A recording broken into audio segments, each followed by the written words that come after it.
Hi guys, Anurag this side. क्या हाल है? आज मैं पूरा डिटेल डिस्क्रिप्शन के साथ बताऊंगा। टेक्नो मेन साल्ट लेक में जो सिचुएटेड है, कोलकाता में, वेस्ट बंगाल स्टेट में। ठीक है, टेक्नो इंडिया के बारे में तुम लोग जानते होंगे। टेक्नो इंडिया कॉलेज जो है, जो कि काफ़ी मतलब रेप्यूटेड है, प्राइवेट इंजीनियरिंग कॉलेज में काफ़ी अच्छा नाम है उसका। वेस्ट बंगाल में, कोलकाता में सिचुएटेड है। ठीक है, और ये मैं पूरा इसका डिटेल डिस्क्रिप्शन बताऊंगा। देखो, ये इस्टेब्लिश हुआ था तुमको 2001 में, 2001 में इस्टेब्लिश हुआ था। ठीक है, और ये एफिलिएटेड है तुमको मकाउट से, जो कि वेस्ट बंगाल का यूनिवर्सिटी ऑफ टेक्नोलॉजी है। इसका रीनेम किया गया है मकाउट, जिसको बोला जाता है, उसी से ये एफिलिएटेड है। ठीक है, तो इसका ये एफिलिएशन इससे है। और टेक्नोमेन साल्ट लेक है, ये टेक्नो मेन भी कहते हैं, इसका नाम टेक्नो मेन भी है। टेक्नो इंडिया है वैसे, टेक्नो मेन भी है। टेक्नो इंडिया मेन कैंपस है ये, सॉल्ट लेक में सिचुएटेड है। ठीक है, सेक्टर 5 सॉल्ट लेक, काफी पॉपुलर और काफी आईटी हब है, सॉफ्टवेयर का हब है। सारी आईटी कंपनीज, जो सॉफ्टवेयर कंपनीज हैं जिनको तुम देखे हो, इसका एक ब्रांच जो ईस्टर्न इंडिया में होता है। तो ईस्टर्न इंडिया का सबसे टॉप नॉच सिटी है कोलकाता।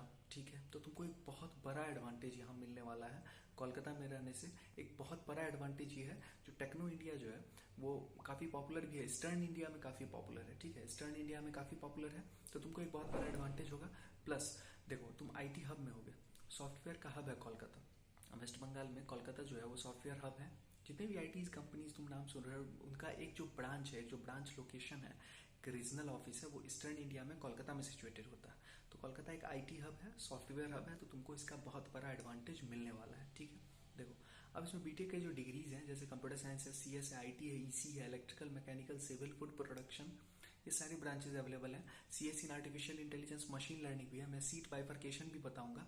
120 सीट्स हैं सीएस में, 120 है आईटी ब्रांच में, और 60 सीट्स हैं तुमको CS branch in artificial intelligence and machine learning. ठीक है, स्पेशलाइजेशन बता रहा हूँ। तो ये सारे जो ब्रांचेस हैं, CS, IT and CS with specialization in artificial intelligence machine learning, ये है तुम्हें, ये ब्रांचेस जो हैं, ये तुम्हें सॉफ्टवेयर रिलेटेड ब्रांचेस हैं, तो तुमको काफी यहाँ से फायदा भी होने वाला है। इसलिए मैं इनके सीट्स बाइफर्केशन बता दिया हूँ। 300 टोटल सीट्स हैं यहाँ पे, ये इस तीनों ब्रांच में। आईटी रिलेटेड जो ब्रांचेस हैं उनमें 300 सीट है। ठीक है, 300 सीट है आईटी रिलेटेड ब्रांचेस में। सॉफ्टवेयर इंजीनियरिंग रिलेटेड ब्रांचेस में 300 सीट है, तो तुमको इसका ये फायदा मिलेगा। ठीक है, अब देखो, इसका ये मैंने सीट बाइफर्केशन बता दिया। मोड ऑफ एडमिशन क्या है इसका? वेबजी है, West Bengal joint entrance exam. तुमको पता होगा तुम लोग को अगर, तो देखो, वेस्ट बंगाल का अपना एक अलग से एंट्रेंस एग्जाम होता है, पूरे स्टेट में अलग से एक एंट्रेंस एग्जाम होता है, West Bengal joint entrance exam. एक जेडबल हुआ ऑल इंडिया लेवल पे joint entrance exam, national level पे एक वेस्ट बंगाल का स्टेट लेवल पे जेडबल होता है, जो कि नाम है उसका वेबजी, West Bengal joint entrance exam. ये कंडक्ट करता है West Bengal joint entrance exam board. ठीक है, तो 3 सब्जेक्ट्स आते हैं इसमें, फिजिक्स, केमिस्ट्री, मैथमेटिक्स, पीसीएम इसका सिलेबस है। ठीक है, इसका बाइफर्केशन ऑफ सीट्स पीसीएम है इसका। अब देखो, इसका दो पेपर होता है। जैसे पेपर 1 हुआ मैथमेटिक्स, और पेपर 2 हुआ तुमको फिजिक्स और केमिस्ट्री। 2-2 घंटे का पेपर होगा। तो इस तरह का उसका सिलेबस होता है। वो बाइफर्केशन में बताऊंगा। क्लास 11th और class 12th, class 11 and class 12th, ये इसका बाइफर्केशन ऑफ सीट्स हो। तो ये क्लास 11 और क्लास 12 का पेपर होता है। पेपर 1, पेपर 2 होता है। मैथमेटिक्स एक पेपर 2 घंटे का होता है, और तुमको ये फिजिक्स और केमिस्ट्री का भी अलग से पेपर होता है, पेपर 2 के नाम से। ठीक है, तो ये इसका बाइफर्केशन ऑफ सीट होता है। इस साल ये एग्जाम कंडक्ट हो चुका है। ठीक है, तो इसलिए इसके बारे में मैं डिटेल डिस्क्रिप्शन अगले वीडियोस में बना दूंगा तुम्हारे लिए। ठीक है, कोई डाउट, कोई क्वेरी है तो तुम कमेंट करके बता सकते हो। ठीक है, अब देखो, इसका नैक से एक्रेडिटेड है, एनबीए एक्रेडिटेड है ये कॉलेज। ठीक है, एनबीए एक्रेडिटेड इसके ब्रांचेस हैं, एआईसीटी से अप्रूव्ड है, एनबीए एक्रेडिटेड है। ठीक है, और वेस्ट बंगाल के जितने इंजीनियरिंग कॉलेज हैं वो West Bengal University of Technology से ही एफिलिएटेड है, WBUT यानी कि मकाउट से। तो ये क्लियर हो गया। अब देखो, इसका फीस स्ट्रक्चर बता देता हूँ। फीस स्ट्रक्चर जो है, फीस स्ट्रक्चर इसका 4,90,000 है पूरे 4 साल का, प्लस हॉस्टल एंड मेस अलग से लगेगा। ठीक है, हॉस्टल एंड मेस अलग से लगेगा। पूरे 4 साल का जो फीस स्ट्रक्चर है वो 4,90,000 है, 4,90,000, हॉस्टल एंड मेस अलग से। तो ये इसका प्लेसमेंट स्टैटिस्टिक्स अब बता देता हूँ। प्लेसमेंट स्टैटिस्टिक्स अब मैं बताने वाला हूँ इसका। इससे पहले मैं तुमको एक चीज बता देता हूँ, जो तुमको कोलकाता में रहने से, वहां पे उस सेक्टर में रहने से तुमको क्या फायदा है। देखो, सेक्टर 5 जो है, Kolkata sector 5, salt lake, salt lake जो है, वो जो जोन है, वो जो लोकेलिटी है, वो आईटी हब है। टीसीएस, इन्फोसिस, विप्रो, कॉग्निजेंट, जितने भी मल्टीनेशनल कॉर्पोरेशंस, मल्टीनेशनल कंपनीज, जितने भी टॉप नॉच कंपनीज हैं, पूरे टेक जाइंट्स हैं पूरे वर्ल्ड की, उनका एक जो ब्रांच है, देखो इंडिया में भी ब्रांच में डिवाइड होता है, जैसे northern India, northern part of India में एक ब्रांच देते हैं वो, साउदर्न पार्ट में एक ब्रांच दिए, वेस्टर्न पार्ट ऑफ इंडिया में एक ब्रांच अपना दिए और एक ऑफिस दिए, और एक ईस्टर्न पार्ट ऑफ इंडिया में एक ऑफिस वो लोग वहाँ पे देते हैं। तो वहाँ पे कोलकाता है, northern part, southern part, eastern part, western part. तो ईस्टर्न पार्ट ऑफ इंडिया में उनका एक ऑफिस होता है कोलकाता। कोलकाता एक आईटी हब है, आईटी सिटी है। इससे तुमको फायदा ये होगा, तो तुमको इंटर्नशिप अपॉर्चुनिटीज, प्लेसमेंट अपॉर्चुनिटीज काफ़ी ज़्यादा मिलेंगी, ट्रेनिंग अपॉर्चुनिटीज तुमको काफ़ी अच्छी मिलेंगी, तो तुमको एक अच्छा एटमॉस्फेयर और अच्छा इन्वायरमेंट मिलेगा। ये एक बहुत बड़ा फायदा है वहाँ पे सेक्टर 5 सॉल्ट लेक सिटी में रहने से। तो इसलिए भी ये एकदम बीच में ही सिचुएटेड है। तुम जब जाओगे ना, तुम देखोगे यहाँ पे ये कॉलेजेस हैं, तुम इनके आसपास ही देखोगे जो ये मल्टीनेशनल कंपनीज यहाँ पे टीसीएस, विप्रो, इन्फोसिस यहीं पे है, मतलब उनके ही रेडियस में, कुछ रेडियस में है ये कंपनीज वहाँ पे सिचुएटेड है, इन्हीं के रेडियस में। तो तुमको एक बहुत बड़ा फायदा भी होगा यहाँ पे रहने से, प्लेसमेंट और इंटर्नशिप अपॉर्चुनिटीज, ट्रेनिंग अपॉर्चुनिटीज काफ़ी ज़्यादा मिलेंगे।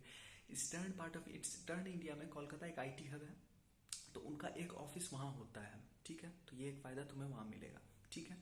अब देखो वेबजी और जेडबली के थ्रू इसका मोड ऑफ एग्जाम होता है। वेबजी के थ्रू इसके 80% सीट्स फिल होते हैं। वेबजी वेस्ट बंगाल स्टेट लेवल जो ज्वाइंट एंट्रेंस एग्जाम होता है उसके थ्रू 80% सीट्स फिल होते हैं। 10% सीट्स फिल होते हैं तुमको जेडबली मेन के थ्रू, और 10% होता है मैनेजमेंट कोटा इंस्टीट्यूट लेवल पे, ठीक है। 80% ज्वाइंट एंट्रेंस एग्जाम के थ्रू वेस्ट बंगाल का जो ज्वाइंट एंट्रेंस एग्जाम होता है, 10% जेडबली मेन के थ्रू, और 10% मैनेजमेंट कोटा यानी कि इंस्टीट्यूट लेवल के काउंसलिंग पे बेसिस पे यहाँ पे होता है। तो बाइफर्केशन ऑफ सीट्स मैंने बता दिया तुम्हें, सीट का कैपेसिटी कितना है वो मैंने बता दिया, ठीक है। मैं इसे एक बार फिर से सम अप करूंगा पूरे टोटल को, ठीक है। अब देखो मैं प्लेसमेंट स्टैटिस्टिक्स बता देता हूँ पहले, उसके बाद सम अप करूंगा। इसका जो एवरेज पैकेज रहता है, सीएस और आईटी ब्रांच जो है वो काफ़ी अच्छा है यहाँ पे, वही चूज करना। अगर चूज भी करना हो तो सीएस और आईटी ब्रांच ही चूज करना है यहाँ पे, सॉफ्टवेयर रिलेटेड ब्रांचेस, ठीक है। तो इसका 3.5 to 4 लैक्स पर एनम के अप्रॉक्स में एवरेज पैकेज है। 3.5 to 4 लैक्स पर एनम के अप्रॉक्स में इसका एवरेज पैकेज रहा है, ठीक है। 3.5 to 4 लैक्स के अप्रॉक्स में इसका एवरेज पैकेज रहता है। और इसका ये प्लेसमेंट स्टैटिस्टिक्स है, सारी कंपनीज जो है देखो जिनका ईस्टर्न ऑफिस में होगा तो वो यहाँ पे एक कोलैबोरेशन है। पुराना कॉलेज है, 2 डेकेड्स हो चुका है इस कॉलेज को। तो TCS, Infosys, Wipro, Cognizant, Accenture, Capgemini, Byju's, जारो एजुकेशन, वेदांतु, ये सारी कंपनीज जो मल्टीनेशनल कंपनीज है वो यहाँ विजिट करती हैं। प्राइवेट इंजीनियरिंग कॉलेज में अच्छा रेप्यूटेशन है, टेक्नो मेन सॉल्ट लेक का, टेक्नो इंडिया जो का मेन कैंपस है उसका काफ़ी अच्छा रेप्यूटेशन है।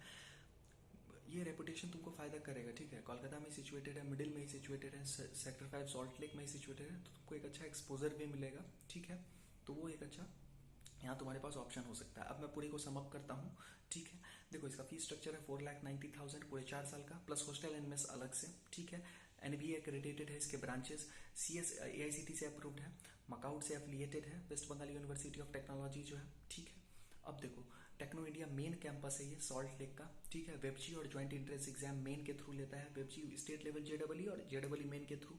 वेबजी के थ्रू 80% सीट्स फिल होते हैं, 10% seats management quota institute level के पे फिल होते हैं मैनेजमेंट कोटा, और 10% जेडबली मेन के थ्रू यहाँ एडमिशन होता है, ठीक है।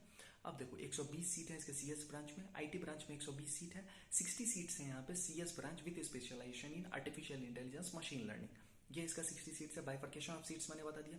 अगर यहाँ पे चूज करना तो यहाँ पे सीएस और आईटी ब्रांच ही चूज करना है, याद रखना हमेशा सीएस और आईटी ब्रांच ही चूज करना है, कोई दूसरा तीसरा ब्रांच चूज नहीं करना है, सॉफ्टवेयर रिलेटेड ब्रांचेस ही चूज करने हैं, इस पॉइंट को याद रखना, ठीक है। अब मैं इसको सम अप कर रहा हूँ, तो ये इसका बाइफर्केशन ऑफ सीट्स मैंने बता दिया, फीस स्ट्रक्चर मैंने बता दिया, पूरा डिटेल डिस्क्रिप्शन में, ऐसे ही डिटेल डिस्क्रिप्शन के साथ आगे भी वीडियोस लाते रहूँगा। कोई भी डाउट, कोई भी क्वेरी है कमेंट करके बताओ, ठीक है। लाइक कर दो, शेयर कर दो, सब्सक्राइब कर दो। Thanks a lot for watching, keep supporting, अपना सपोर्ट देते रहो। जो भी डाउट, जो भी क्वेरी कमेंट करके बताओ। इंस्टाग्राम आईडी मेरा मैंने लिंक में दे दिया, इंस्टा लिंक पे फॉलो करो मुझे। कोई भी डाउट, कोई भी क्वेरी है इंस्टा पे डायरेक्ट मैसेज करो, मैं उसे आंसर करूंगा, रिप्लाई करूंगा। मैंने लिंक में दे दिया डिस्क्रिप्शन में, कमेंट सेक्शन में भी दे दिया है मैंने, ठीक है। तो इंस्टा लिंक पे फॉलो करो मुझे। कोई भी डाउट, कोई भी क्वेरी मुझे वहाँ पे एकदम डिस्कस कर सकते हो तुम, मैं पूरे आंसर करूंगा, सॉल्व करूंगा क्वेरी को, ठीक है। Thanks a lot for watching, all the best, keep supporting, detail description के साथ लाते रहूंगा, ठीक है।